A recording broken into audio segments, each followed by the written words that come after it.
Model എക്സാമിന് prepare ചെയ്യുന്ന ഓരോ കുട്ടിയും അറിഞ്ഞിരിക്കേണ്ട കുറച്ച് ഇമ്പോർട്ടൻറ്റ് കാര്യങ്ങളാണ് ഈ ഒരു വീഡിയോയിൽ പറയാൻ പോകുന്നത് മക്കളെ. ഈ കാര്യങ്ങൾ പലർക്കും ഓൾറെഡി അറിയായിരിക്കും, പക്ഷെ അത് ശ്രദ്ധിക്കാത്തത് കൊണ്ടല്ല, അത് ചെയ്യാത്തത് കൊണ്ട് അവസാനം മോഡൽ എക്സാമും കൊള്ളാവാൻ ചാൻസ് ഉണ്ട്, പബ്ലിക് എക്സാമും കൊള്ളാൻ ചാൻസ് ഉണ്ട്. അപ്പോൾ അതാവാൻ ആഗ്രഹമില്ലെങ്കിൽ, നന്നായിട്ട് തന്നെ പോകണമെന്നാണ് നിങ്ങളുടെ ആഗ്രഹമെങ്കിൽ ഈ വീഡിയോ അവസാനം വരെ കാണാൻ ശ്രമിക്കുക. വളരെ പ്രാക്ടിക്കലായിട്ടുള്ള യൂസ് ചെയ്യാൻ പറ്റുന്ന കുറച്ച് കാര്യങ്ങളായിരിക്കും ഈ വീഡിയോയിൽ പറയാൻ പോകുന്നത്. ആദ്യത്തെ കാര്യം തിയറി വേഴ്സസ് ക്വസ്റ്റ്യൻസ് ആണ്.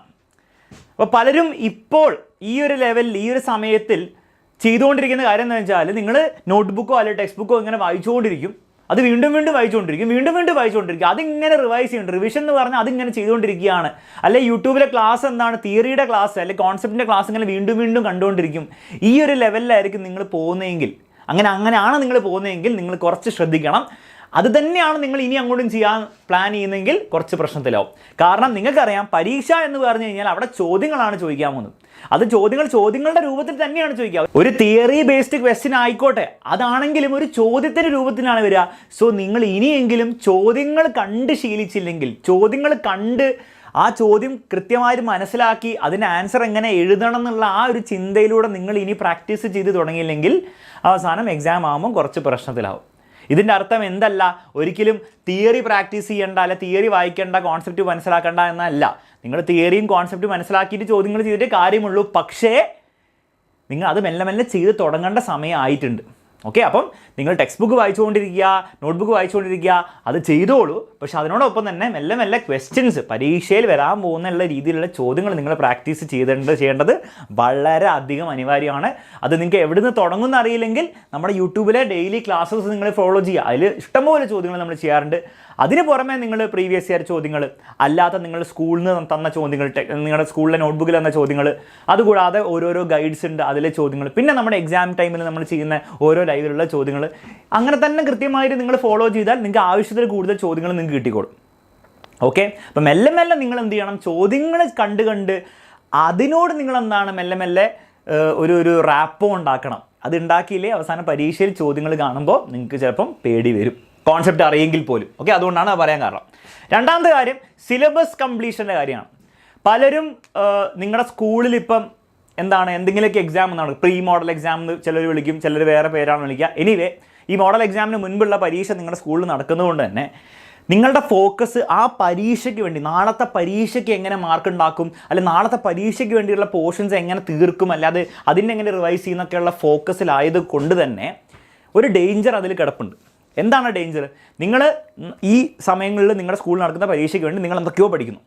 പക്ഷെ നിങ്ങൾക്ക് അപ്പോഴും അറിയാം, നിങ്ങൾക്ക് ഒരു ചാപ്റ്റർ പോലും പ്രോപ്പറായിട്ട് അറിയില്ല. എല്ലാം മൊത്തം ഒരു സബ്ജക്റ്റ് നോക്കുമ്പോൾ, ഫിസിക്സ് എന്ന് പറഞ്ഞ സബ്ജക്റ്റ് നോക്കുമ്പോൾ നിങ്ങൾക്ക് കുറേ കാര്യങ്ങൾ അറിയെങ്കിലും, പരീക്ഷയ്ക്ക് വേണ്ടിയുള്ള കാര്യങ്ങളൊക്കെ അറിയെങ്കിലും, ഓരോ ചാപ്റ്റർ നിങ്ങൾ ഡെപ്തിൽ അനലൈസ് ചെയ്ത് നോക്കിയാണെങ്കിൽ നിങ്ങൾക്ക് ആ ചാപ്റ്റർ കൃത്യമായി അറിയില്ല എന്ന് നിങ്ങൾക്ക് മനസ്സിനുള്ളിലുണ്ടാവും. പക്ഷേ നിങ്ങൾക്ക് അടുത്ത ദിവസം പരീക്ഷ ആയതുകൊണ്ട് നിങ്ങൾ എന്ത് ചെയ്യും, ആ പരീക്ഷയ്ക്ക് മാക്സിമം മാർക്ക് ഉണ്ടാകാൻ വേണ്ടി എന്തൊക്കെയോ പഠിച്ചിട്ട് പോയി പരീക്ഷ എഴുതും. ഇതേ കഥയായിരിക്കും മോഡൽ എക്സാമിന് നടക്കുക. നിങ്ങൾ വീണ്ടും പരീക്ഷയ്ക്ക് വേണ്ടി എന്തൊക്കെ കാണിക്കുന്നു, പോയി പരീക്ഷ എഴുതും, പക്ഷേ പരീക്ഷയിൽ മോശമില്ലാത്ത മാർക്ക് കിട്ടും. വീണ്ടും പബ്ലിക് എക്സാം ആകുമ്പോഴും നിങ്ങൾ ഇങ്ങനെ ചെയ്യാൻ പോയുള്ള ഒരു പ്രശ്നം, ഇതേ സൈക്കിളിലൂടെയാണ് നിങ്ങൾ കടന്നു പോകുന്നതെങ്കിൽ നിങ്ങൾക്ക് ഒരു ഇമ്പ്രൂവ്മെൻറ്റ് ഉണ്ടാവില്ല. ഇപ്പോൾ എന്താണോ നിങ്ങളുടെ ലെവലിൽ, അതിൽ ചെറിയൊരു ഇമ്പ്രൂവ്മെൻറ്റ് നിങ്ങളുടെ പബ്ലിക് എക്സാം ആകുമ്പോൾ നിങ്ങൾക്ക് കാണാൻ സാധിക്കുള്ളൂ. അപ്പോൾ സീരിയസ് ആയിട്ട് ഒരു ഇമ്പ്രൂവ്മെൻറ്റ് നിങ്ങൾക്ക് ഉണ്ടാക്കണമെങ്കിൽ നിങ്ങൾ ഈ ടെമ്പററി ആയിട്ടുള്ള പരീക്ഷകൾക്ക് വേണ്ടി വെറുതെ ഇങ്ങനെ പഠിച്ചുകൊണ്ടിരിക്കുക, അതായത് പെട്ടെന്ന് സിലബസ് അങ്ങോട്ട് തീർക്കണം വിചാരിച്ച് എല്ലാ ചാപ്റ്ററും ഇങ്ങനെ വീണ്ടും പഠിച്ചുകൊണ്ടിരിക്കാതെ മെല്ലെ ഓരോ ചാപ്റ്ററും തറവാക്കുക. അത് സിമ്പിളായിട്ട് പറഞ്ഞാൽ അത്രേ ഉള്ളൂ. നിങ്ങൾക്ക് മോഡൽ എക്സാമിന് ഫുൾ സിലബസ് പഠിക്കാറുണ്ട്. ഇനി നിങ്ങൾ ഇപ്പോഴത്തെ ഒരു ലെവൽ വെച്ചിട്ട് നിങ്ങളൊരു പകുതി സിലബസ് കംപ്ലീറ്റ് ചെയ്തുള്ളൂ വിചാരിക്കുക. നിങ്ങൾക്ക് ഫുൾ സിലബസ് കംപ്ലീറ്റ് ചെയ്യുക മോഡൽ എക്സാമിന് മുമ്പ്, അത് പ്രാക്ടിക്കൽ ആയിരിക്കില്ല. അങ്ങനെ നിങ്ങൾ ഫുൾ സിലബസ് കംപ്ലീറ്റ് ചെയ്തിട്ട് കാര്യമില്ല. അപ്പോൾ അങ്ങനെയുള്ള സാഹചര്യത്തിൽ നിങ്ങൾ ചെയ്യേണ്ട കാര്യം എന്താണെന്ന് വെച്ചാൽ, നിങ്ങൾ ഉറപ്പ് വരുത്തേണ്ട കാര്യം, നിങ്ങൾ പഠിക്കുന്ന ചാപ്റ്റേഴ്സ് നിങ്ങൾ 100% നിങ്ങൾ തറവായിരിക്കണം. ഇനി 100% പോട്ടെ, ഒരു 90% എങ്കിലും നിങ്ങൾക്ക് കോൺഫിഡൻസ് ഉണ്ടാവണം. എന്തിനാണ് ഇങ്ങനെ പറയുന്നത്? ഇതിൽ പറയാൻ കാരണം എന്ന് വെച്ചാൽ, നിങ്ങൾ ആലോചിച്ച് നോക്കും, നിങ്ങൾ മോഡൽ എക്സാം കഴിഞ്ഞിട്ട് വളരെ കുറച്ച് ദിവസമുള്ളൂ നിങ്ങൾ പബ്ലിക് എക്സാം. അപ്പോൾ ആ സമയങ്ങളിൽ നിങ്ങൾക്ക് കുറേ ചാപ്റ്റേഴ്സ് പഠിച്ചെടുക്കാൻ സമയമില്ല. അപ്പം നിങ്ങൾ എൻഷുർ ചെയ്യേണ്ട കാര്യം, നിങ്ങൾ മോഡൽ എക്സാമിന് എത്ര ചാപ്റ്റർ, ഇപ്പോൾ ഒരു 10 ചാപ്റ്റേഴ്സുള്ള സബ്ജക്റ്റ് ആണെങ്കിൽ, നമ്പർ വെറുതെ പറയുകയാണ്, 10 ചാപ്റ്റേഴ്സുള്ള സബ്ജക്റ്റ് ആണെങ്കിൽ നിങ്ങൾ 6 ചാപ്റ്ററെ പഠിക്കുന്നുള്ളൂ, 7 ചാപ്റ്ററെ പഠിക്കുന്നുള്ളൂ വിചാരിക്കാം. ആ 7 ചാപ്റ്ററും തറവായിരിക്കണം. അതായത് മോഡൽ എക്സാം കഴിഞ്ഞ് പബ്ലിക് എക്സാമിനുള്ള ആ ഗ്യാപ്പിൽ ആ 7 ചാപ്റ്റേഴ്സ് ജസ്റ്റ് റിവൈസ് ചെയ്യുക എന്നല്ലാതെ അത് വീണ്ടും പഠിക്കേണ്ട ഒരു ആവശ്യം ഉണ്ടാക്കി വെക്കരുത്. മനസ്സിലായില്ലേ? അത് വീണ്ടും ഞാൻ പഠിക്കേണ്ട ഒരു അവസ്ഥയിലേക്ക് നിങ്ങൾ അല്ല, അങ്ങനെയാണ് നിങ്ങൾ പ്ലാൻ ചെയ്യുന്നതെങ്കിൽ അത് നിങ്ങൾ ഡേഞ്ചറിലേക്കാണ് നിങ്ങൾ പോകുന്നത്. കാരണം നിങ്ങൾ ആലോചിച്ച് നോക്കിയൊക്കെ, അതും പഠിക്കണം, ബാക്കിയുള്ള 3 ചാപ്റ്ററും പഠിക്കണം. അപ്പോൾ എന്താണോ നിങ്ങൾ പഠിക്കുന്നത് അത് തറവായിരിക്കണം. ഓക്കെ, ബാക്കിയുള്ള ചാപ്റ്റേഴ്സ് നിങ്ങൾക്ക് എന്ത് ചെയ്യാം, നിങ്ങൾക്ക് ആ ഒരു എക്സ്ട്രാ ഗ്യാപ്പിൽ നിങ്ങൾക്ക് പഠിച്ചെടുക്കാൻ പറ്റും. പക്ഷേ ആ പഠിക്കുന്ന സാധനം തറവായെങ്കിൽ മാത്രമേ അത് നടക്കുകയുള്ളൂ. അതിന് പകരം നിങ്ങളുള്ള 10 ചാപ്റ്റർ മൊത്തം ഒരു എന്താണ് ഒരു ഒപ്പിച്ച് ഇങ്ങോട്ട് പഠിച്ച് പരീക്ഷ എഴുതാൻ പോയാലുള്ള പ്രശ്നം, ചിലപ്പോൾ മോഡൽ എക്സാമിൽ മാർക്ക് കിട്ടും, പക്ഷെ പബ്ലിക് എക്സാം ആകുമ്പോൾ വീണ്ടും നിങ്ങൾ ആ ഒപ്പിച്ച ലെവലിലാണ്. നിങ്ങൾക്ക് ഏതാണ് നിങ്ങൾ പഠിക്കാത്തത്, ഏത് ഭാഗത്താണ് നിങ്ങൾ വിട്ടുപോയെന്ന് പോലും നിങ്ങൾക്ക് ഓർമ്മ ഉണ്ടാകും. അപ്പോൾ അതൊരു വളരെ വൃത്തികെട്ടൊരവസ്ഥയിലേക്ക് നിങ്ങളെ നയിക്കും. അതുകൊണ്ട് സിലബസ് കംപ്ലീഷനിൽ ഓവർ ഫോക്കസ് ചെയ്യാതെ പഠിക്കുന്ന കാര്യങ്ങൾ മാക്സിമം ക്ലിയർ ആക്കി തറവാക്കി പഠിക്കുക. അത് വീണ്ടും പഠിക്കേണ്ട ഒരു അവസ്ഥ ഉണ്ടാക്കരുത്.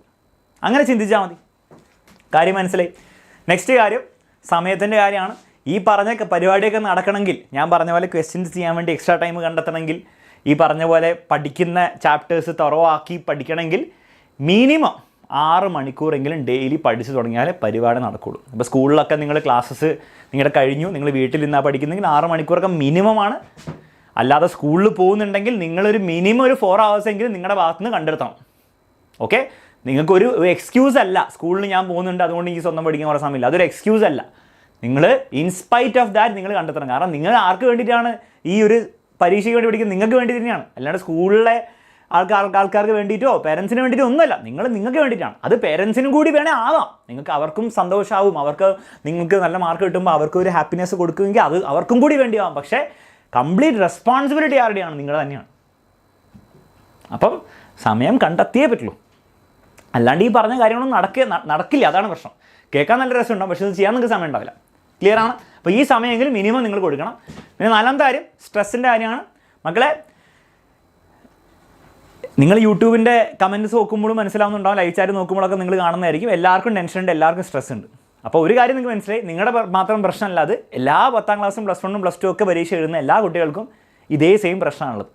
അപ്പം ഈ പ്രശ്നം അവോയ്ഡ് ചെയ്യാൻ നിങ്ങൾക്ക് പറ്റുമോ? ഇല്ല. കാരണം എല്ലാവർക്കും പ്രശ്നം വരും. പക്ഷേ എന്ത് ചെയ്യാൻ പറ്റും? നിങ്ങൾ ഇത്രയും മനസ്സിലാക്കിയാൽ മതി. ഈ ടെൻഷനും ഈ ഒരു സ്ട്രെസ്സും ഈ ഒരു പ്രഷറൊക്കെ ഉള്ളതുകൊണ്ടാണ് നിങ്ങൾ പഠിക്കുന്നത്. ഈ പരീക്ഷയ്ക്ക് വേണ്ടി നിങ്ങൾ പഠിക്കുന്നത്. അല്ലെ നിങ്ങൾ ഈ പരീക്ഷ ഇത്ര സീരിയസ് ആയിട്ടൊന്നും എടുക്കില്ല. അല്ലേ, ഈ പരീക്ഷ നിങ്ങൾക്ക് എന്തോ ഒരു സ്ട്രെസ്സോ പേടിയോ തരുന്നുണ്ട്, അതുകൊണ്ട് മാത്രമാണ് നിങ്ങൾ പഠിക്കുന്നത്. ആ ഒരു കാര്യം മനസ്സിലാക്കി ആ ഒരു സ്ട്രെസ്സിനെയും ടെൻഷനൊക്കെ എന്ത് ചെയ്യുക, നിങ്ങളുടെ ഒരു ഫ്രണ്ടിനെ പോലെ നിങ്ങൾ എന്ത് ചെയ്യുക, കരുതുക. ഈ ഫ്രണ്ടിനെ പോലെ കരുതാൻ പറ്റില്ലെങ്കിൽ നിങ്ങൾ ഇങ്ങനെ ആലോചിച്ചാൽ മതി, ഇതുള്ളതുകൊണ്ടാണ് ഞാൻ പഠിക്കുന്നത്, അതുകൊണ്ട് തൽക്കാലം ഇതിവിടെ നോട്ടെ, പരീക്ഷ കഴിയുമ്പോൾ ഞാൻ എന്ത് ചെയ്യാം, ഇതിനെ കളഞ്ഞോളാം എന്നുള്ളൊരു മെൻറ്റാലിറ്റിയിൽ നിങ്ങൾ പോയാൽ മതി. പിന്നെ ഓവർ ടെൻഷൻ സ്ട്രെസ്സൊക്കെ ഉണ്ടാക്കി നിങ്ങളുടെ പഠനത്തെ അത് മോശമായിട്ട് ബാധിക്കുന്നുണ്ടെങ്കിൽ അതിന് വേണ്ടിയിട്ട് നിങ്ങൾ എന്ത് ചെയ്യണം, കുറച്ചും കൂടിയൊക്കെ റിലാക്സ് ചെയ്യാനുള്ള കുറച്ച് ആക്ടിവിറ്റീസൊക്കെ കണ്ടെത്തണം, അതിന് സമയം കണ്ടെത്തണം. ഓക്കെ, എപ്പോഴും ഇങ്ങനെ പ്രഷർ കുക്കറിലിട്ട പോലെ ആ ഒരു അവസ്ഥയിലായി പോരുത്. ഓക്കെ, പിന്നെ അവസാനത്തെ കാര്യം എക്സാമിനർ. മക്കളെ, എന്തൊക്കെയാണെങ്കിലും ഞങ്ങളിവിടെ ഉണ്ട്. ഞങ്ങളെന്ന് പറഞ്ഞാൽ ഞാനോ കുറച്ച് ടീച്ചേഴ്സ് മാത്രമല്ല, ഹോൾ എക്സാമിനർ ടീം, എക്സാമിനറുടെ ഫാക്കൽറ്റി ടീം, നിങ്ങൾക്ക് വേണ്ടി ഓരോ സ്ലൈഡ് ഉണ്ടാക്കുന്ന, നോട്ട്സ് ഉണ്ടാക്കുന്ന, ക്വസ്റ്റ്യൻ പേപ്പേഴ്സ് ഉണ്ടാക്കുന്ന, പല പല കാര്യങ്ങൾ നിങ്ങൾക്ക് വേണ്ടി ചെയ്തു തരുന്ന ഒരു വലിയൊരു ബാക്ക് എൻഡ് ടീമും നിങ്ങൾക്ക് വേണ്ടി പ്രവർത്തിക്കുന്നുണ്ട്. അവരൊക്കെ എന്തിനായി പണിയെടുക്കുന്നത്? അവർ പണിയെടുക്കുന്നത് നിങ്ങൾക്ക് വേണ്ടി മാത്രമാണ്. അല്ലേ, നിങ്ങൾ ആലോചിച്ച് നോക്കി. ഇപ്പോൾ എക്സാമിനറുടെ ബാച്ചും കാര്യങ്ങളൊക്കെ ഉണ്ട്. നിങ്ങൾ അതിൽ ബാച്ചിൽ ജോയിൻ ചെയ്തില്ലെങ്കിൽ പോലും നിങ്ങൾക്ക് യൂട്യൂബിൽ ഈ കാര്യങ്ങളൊക്കെ നമ്മൾ ചെയ്തു തരുന്നത് എന്തിനാണ്? അത് എക്സാമിനർ കേരളത്തിലെ എല്ലാ മക്കൾക്കും നന്നായിട്ട് പഠിക്കണം, അവർക്ക് പഠിക്കാനുള്ളൊരു അവസരം ഉണ്ടാക്കാൻ വേണ്ടി മാത്രമാണ്. അതിനുവേണ്ടിയാണ് എത്രയും ആൾക്കാർ വർക്ക് ചെയ്യുന്നത്. അപ്പം നിങ്ങൾ ഓരോരുത്തർക്കും വേണ്ടി, നിങ്ങൾ ഇൻസ്പൈറ്റ് ഓഫ് നിങ്ങളുടെ ബാച്ചിൽ ജോയിൻ ചെയ്തില്ലോ. കാരണം നിങ്ങൾക്കറിയായിരിക്കും എക്സാമിനർ യൂട്യൂബിൽ ലക്ഷങ്ങളോളം കുട്ടികളാണ് ഓരോ ക്ലാസ്സിലും വന്ന് പഠിക്കുന്നത്. സബ്സ്ക്രൈബേഴ്സിൻ്റെ ആണെങ്കിലും നമ്മുടെ വ്യൂസിൻ്റെ ആണെങ്കിലും എടുത്ത് നോക്കിയാൽ മനസ്സിലാവും. അതിൽ വളരെ ചുരുക്കം പേരെ ബാച്ചിൽ ജോയിൻ ചെയ്യുന്നുള്ളൂ. അത് ഞങ്ങൾക്ക് പറയാം. നെക്സ്റ്റ് ഇയർ നിങ്ങളിപ്പം പഠിച്ചുകൊണ്ടിരിക്കുന്ന ക്ലാസ്സിൽ നെക്സ്റ്റ് ഇയർ നമ്മുടെ ബാച്ചിലേക്ക് വരുമ്പോൾ ഞങ്ങൾക്ക് ഉറപ്പാണ് ഈ എല്ലാ കുട്ടികളും ബാച്ചിൽ നിന്ന് പഠിക്കുന്നില്ല. ഇൻസ്പൈറ്റ് ഓഫ് ദാറ്റ് നമ്മൾ എന്ത് ചെയ്യും, നമ്മളെല്ലാവർക്കും വേണ്ടി എന്ത് ചെയ്യും, ഏറ്റവും ബെസ്റ്റ് കാര്യങ്ങൾ ചെയ്തുകൊണ്ടിരിക്കും. അപ്പം അവിടെ ഈ യൂട്യൂബ് എന്ന് പറഞ്ഞ ഈ ഒരു സ്പേസിൽ ഇവിടെ ഒരു മോശം ഇൻറ്റൻഷനും ഇല്ല. ബാച്ചിൽ ജോയിൻ ചെയ്യേണ്ടവർക്ക് ജോയിൻ ചെയ്യാം, പൈസ കൊടുക്കേണ്ടവർക്ക് പൈസ കൊടുക്കാം. പക്ഷേ അതൊക്കെ സെപ്പറേറ്റ്, അതൊക്കെ നിങ്ങളുടെ ഇഷ്ടം, നിങ്ങളുടെ ഇഷ്ടക്കേട്, അതൊക്കെ നിങ്ങൾക്ക് ഇഷ്ടമുള്ള പോലെ ചെയ്യാം. പക്ഷേ യൂട്യൂബിൻ്റെ കാര്യം വരുമ്പോൾ ഇവിടെ ചെയ്യുന്ന എല്ലാ കാര്യങ്ങളും നമ്മളെന്താണ് 100% ഫ്രീ ആയിട്ടാണ് ചെയ്യുന്നത്. അത് 100% സിൻസിയറിറ്റിയോടുകൂടി ചെയ്യുന്നത്. ഫ്രീ ആയതുകൊണ്ട് എന്തെങ്കിലും മോശമാക്കി കളയാം എന്നുള്ള ഒരു കാര്യം പോലും നിങ്ങൾ ഇതിൽ കണ്ടിട്ടുണ്ടാവില്ല, നമ്മൾ ചെയ്തിട്ടുണ്ടാവില്ല. അപ്പോൾ ഇത്രയും നല്ലൊരു ടീമാണ്, നല്ല വെൽ ഇൻറ്റൻഷനോടെ നിങ്ങളുടെ പേരൻസിനും നിങ്ങളുടെ ഫാമിലിക്കും നിങ്ങളോടുള്ള ഒരു ഇൻറ്റൻഷൻ ഉണ്ടാവില്ലേ അല്ലേ, നിങ്ങൾക്കും അങ്ങോട്ടുണ്ടാവുന്നത് അല്ലേ, മനസ്സിലായോ? സംഭവം ഇത്രയേ ഉള്ളൂ. നിങ്ങളുടെ കുടുംബത്തിൽ അങ്ങോട്ടും ഇങ്ങോട്ടും എല്ലാവർക്കും നല്ലത് വരണമെന്ന് മാത്രമല്ലേ നമ്മൾ ചിന്തിക്കുകയുള്ളൂ അല്ലേ? എപ്പോഴെങ്കിലും എൻ്റെ അച്ഛനോ അല്ല എൻ്റെ അമ്മയ്ക്കോ മോശം വരണം നമ്മൾ ചിന്തിക്കില്ല. എപ്പോഴും എന്താണെങ്കിലും നമ്മൾ അവർക്ക് ഇഷ്ടമില്ലാത്ത കാര്യം ചെയ്യുകയാണെങ്കിൽ അവർക്ക് നമുക്ക് ഇഷ്ടമില്ലാത്ത കാര്യം ചെയ്യുകയാണെങ്കിലും എപ്പോഴും ഒരു നല്ല ഇൻറ്റൻഷൻ, അങ്ങോട്ടും ഇങ്ങോട്ടും നല്ലത് വരണം എന്നുള്ള ഇൻറ്റൻഷനിലുള്ള എല്ലാ കാര്യം ചെയ്യുക. ആ ഒരു ഇൻറ്റൻഷനെ എക്സാമിനറിൽ എല്ലാവർക്കും ഉള്ളൂ. അപ്പോൾ ഇത്രയും നല്ലൊരു ടീം നിങ്ങൾക്ക് വേണ്ടിയിട്ട് ഇവിടെ ഉണ്ട്. അതിൻ്റെ മുഖങ്ങളായിട്ടാണ് നിങ്ങൾ ഫാക്കൽറ്റീനെ കാണുന്നതെങ്കിൽ ഇത്രയും പേര് നിങ്ങൾക്ക് വേണ്ടിയിട്ട് മാത്രമാണ് വർക്ക് ചെയ്യുന്നതെന്നുള്ള ആ ഒരു ചിന്ത നിങ്ങളുടെ മനസ്സിൽ എവിടെയെങ്കിലും നിങ്ങളൊന്ന് ഒളിപ്പിച്ച് വെക്കുക. അത് തീർച്ചയായിട്ടും നിങ്ങളെ ഹെൽപ്പ് ചെയ്യുന്നതാണ് എൻ്റെ പ്രതീക്ഷ. സോ മക്കളെ, ഈ വീഡിയോയിൽ പറഞ്ഞ കാര്യങ്ങൾ അതിൽ പല കാര്യങ്ങളും നിങ്ങൾ ഓൾറെഡി നിങ്ങളുടെ മനസ്സിലുള്ള കാര്യങ്ങളായിരിക്കും, നിങ്ങൾ ഓൾറെഡി ചിന്തിച്ച കാര്യങ്ങളായിരിക്കും, അല്ലെങ്കിൽ ചിന്തിക്കാൻ പോകുന്ന കാര്യങ്ങളായിരിക്കും. ഒന്നും വലിയ സീക്രറ്റ്സ് ഒന്നും അല്ല ഇൻഫാക്ട്. പക്ഷേ പലരും മറന്നു പോകുന്ന കുറച്ച് കാര്യങ്ങളാണ്, അല്ലെ ഇഗ്നോർ ചെയ്യുന്ന, അല്ലെ ചിലപ്പോൾ എന്താണ് കാണാതെ പോകുന്ന കുറച്ച് കാര്യങ്ങളാണ്. അത് നിങ്ങൾ കണ്ടു കഴിഞ്ഞാൽ, അല്ലെങ്കിൽ നിങ്ങൾ മനസ്സിലാക്കി കഴിഞ്ഞാൽ നിങ്ങളെ തീർച്ചയായിട്ടും മോഡൽ എക്സാമിനും പബ്ലിക് എക്സാമിനും നിങ്ങളെ സഹായിക്കുന്ന കാര്യത്തിൽ ഒരു സംശയം ഇല്ലാത്തതുകൊണ്ടാണ് ഇങ്ങനൊരു വീഡിയോ ചെയ്യാൻ കാരണം. ഈ ഒരു വീഡിയോ നിങ്ങൾക്ക് യൂസ്ഫുൾ ആയെങ്കിൽ തീർച്ചയായും കമൻറ്റ് ബോക്സിൽ കമൻറ്റ് ചെയ്യുക. നിങ്ങൾക്ക് ഫ്രണ്ട്സിന് ഷെയർ ചെയ്ത് കൊടുക്കാൻ മടിയില്ലെങ്കിൽ അത് ചെയ്തും കൊടുക്കുക. ഓക്കെ, മറ്റൊരു വീഡിയോയിൽ വീണ്ടും കാണാം. എല്ലാവർക്കും ഓൾ ദി ബെസ്റ്റ്. നമ്മൾ ഇനിയും കണ്ടുകൊണ്ടിരിക്കും.